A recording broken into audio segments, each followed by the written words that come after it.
Hoje, ao celebrarmos a Paixão de Cristo, estamos celebrando o sacrifício do nosso Cordeiro Pascal.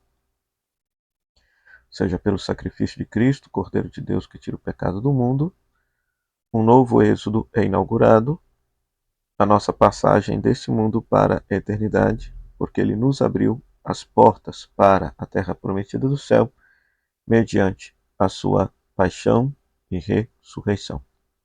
Pela sua paixão, os nossos pecados foram perdoados e pela sua ressurreição, a vida eterna foi dada a todos nós. Então, o caminho para o êxodo definitivo já foi aberto. Contudo, quando a gente volta para as tradições judaicas do tempo de Jesus, o sacrifício de Cristo se ilumina de uma forma muito mais eloquente. Lá no Evangelho de João, se tem a teologia de que Jesus é o Cordeiro de Deus que tira o pecado do mundo. Só que na cabeça de muita gente, esse Cordeiro de Deus coincidiria com um Cordeiro Pascal. Isso por quê? Porque o Evangelho de João, diferente dos demais evangelhos, faz com que Jesus morra exatamente no momento em que os cordeiros pascais eram imolados no templo de Jerusalém. Ok? Quando Jesus morre no Evangelho de João, é o momento no qual os cordeiros de Páscoa eram imolados no templo de Jerusalém. Só que aí tem um problema, porque o cordeiro pascal, no sacrifício do templo de Jerusalém, não tinha a função de perdoar pecados. Então, parece que João está unindo em Cristo duas tradições diferentes sobre cordeiros que eram imolados no templo. Então, em primeiro lugar, o cordeiro pascal, ou seja, esse cordeiro ele deveria ser comido em família, ou seja, ele era sacrificado no templo, levado para casa, assado e comido em família para fazer memória da libertação da escravidão do Egito. Ok? Então, este cordeiro não tinha a finalidade de perdoar pecados, era uma memória da libertação da escravidão. Então, se Jesus é o Cordeiro Pascal, então significa que Jesus, a morte de Jesus, o sacrifício de Jesus, nos liberta de alguma coisa e nos abre um êxodo, um caminho de uma vida nova para algum lugar. Então, dizer que Jesus é o Cordeiro Pascal significa que, pelo seu sangue, o anjo da morte, exterminador, não passará pela nossa vida e passaremos desse mundo para a terra prometida do céu. E aquilo que se fazia com o Cordeiro Pascal aconteceu com Cristo na sua paixão. Então, veja bem, o Cordeiro era sacrificado no templo, então isso está em paralelo com o sacrifício de Cristo na cruz. Depois que o Cordeiro era sacrificado, ou seja, eles suspendiam o cordeiro ou em ganchos para esfolá-lo. E como era a festa da Páscoa, então eram muitos cordeiros, milhares de cordeiros que deveriam ser sacrificados ao mesmo tempo e preparados ao mesmo tempo para atender a demanda, a Mishnah diz que muitas vezes este cordeiro poderia ser suspenso numa haste de madeira, numa vara de madeira, com dois homens segurando, para que pudesse ser esfolado. Ou seja, o que é esfolado? Ser tirada a lã do cordeiro. A lã do cordeiro. Ou, se isso coincidisse no sábado, então o cordeiro deveria ser suspenso sem a madeira, mas segurado por dois homens, para que o sacerdote esfolasse o cordeiro, tirasse a lã do cordeiro. Ora, o nosso cordeiro pascal também foi suspenso entre dois homens, né? Nosso cordeiro foi suspenso numa haste de madeira. Ou seja, é incrível ver esses paralelos. E o próprio esfolar o cordeiro relembra justamente também a flagelação de Jesus.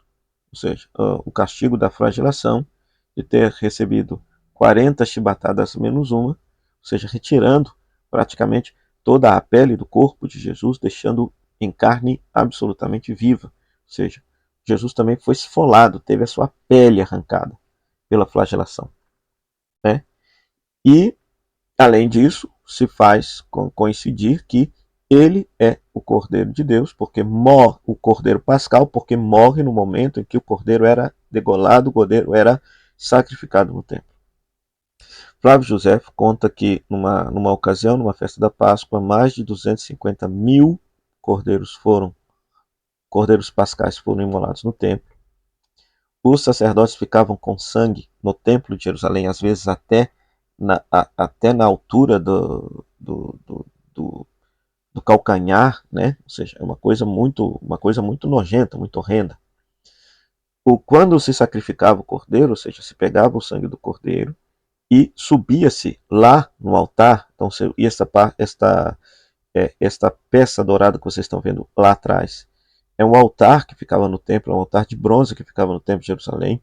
Ele tinha 3,5 metros de altura, 6 metros, e era um cubo de 6 metros de cada lado. Então o sacerdote subia lá e jogava o sangue em cima deste altar. Era assim que se procedia o sacrifício. E aí o que acontece? Como era muito sangue, então eles fizeram uma espécie de um escoamento desse sangue do altar que saía para o lado direito do templo, para cair justamente numa fonte de água que também tinha do lado direito do templo, para poder escoar este sangue, porque isso era praticamente um açougue, né? Este sangue que é dos sacrifícios, né? Então, por isso que, para João, inclusive, Jesus é o novo templo, e quando ele é sacrificado, sai sangue e água do lado seu direito, porque ele é um novo templo. Todo judeu cristão do século I entenderia o sangue e água saindo do coração do lado aberto de Jesus, entenderia como uma referência ao templo de Jerusalém, cujo do lado direito saía um rio de água e sangue por ocasião da festa da Páscoa. Ok? Então veja bem. Mas isso não resolve o problema ainda do cordeiro que tira o pecado. Então aí nós precisamos voltar para o Evangelho de Mateus, Marcos e Lucas, porque o Evangelho de Mateus, Marcos e Lucas, sem dizer, associam a morte de Jesus também à morte de um cordeiro, a 2 cordeiros que aconteciam diariamente no Templo de Jerusalém. Era o sacrifício chamado de Tamid. Todo dia, o sacerdote tinha que oferecer 2 cordeiros, um às 9 horas da manhã e outro às 3 horas da tarde, junto com a oferta de cereais e vinhos no altar. No altar, todo dia. Era um chamado sacrifício perpétuo, que enquanto durasse o templo de Jerusalém, este sacrifício deveria ser feito todos os dias, impreterivelmente. 9 horas da manhã se oferecia um cordeiro com oferta de cereais e vinho. Então, quando se fala oferta de cereais aqui, não pense, por exemplo, no trigo, ou seja, quando se fala de oferta de cereais, se fala assim de um pão ázimo feito de trigo. Então, todos os dias, 9 horas da manhã, um cordeiro, um pão ázimo e vinho. E às 3 horas da tarde, um cordeiro, um pão ázimo e vinho. Todos os dias. Todos os dias. Então isso é muito interessante, porque este sacrifício, sim, era um sacrifício diário para pedir a expiação dos pecados. E quando nós vamos para o Evangelho de Mateus, Marcos e Lucas, os 3 deixam bem claro que Jesus foi crucificado às 9 horas da manhã, ao meio-dia aconteceu a grande escuridão e às 3 horas da tarde Jesus morre. Olha só que coisa fascinante. Ou seja, os evangelistas sinóticos deixaram bem claro que o período que Jesus passou na cruz era o período que coincidia exatamente com o sacrifício do Tamid, que acontecia no Templo de Jerusalém em expiação dos pecados de todo o povo. Ou seja, então, veja só que interessante.